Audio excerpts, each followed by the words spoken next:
Hello and welcome to this evening's edition of E-Prime. I am Deidran. Miss Jamaica World Tony Ann Singh has won the Miss World Talent competition, advancing to the top 40. The win means she will perform on the live show come Saturday, competing against 27 contestants and landing a spot in the final 5, along with Armenia, British Virgin Islands, Canada and Malta.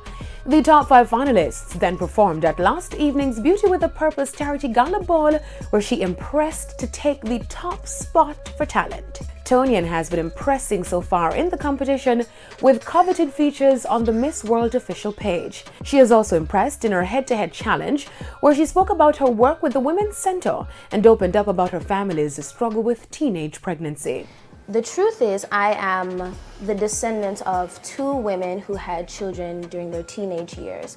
And my grandmother made it a point to let her children know that it's very important to pursue an education and to get out of this, because where we're from is a rural area, and so it's easy to get stuck in that cycle, and it's very difficult for us to make a better life for ourselves.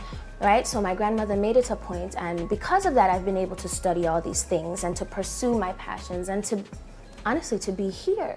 Tony Ann Singh will represent Jamaica at the London staging of Miss World 2019, which airs live this Saturday, 9 a.m. Jamaica time, right here on TVJ. I am so excited to be a part of the Miss World program and to help women all across the world find their voices.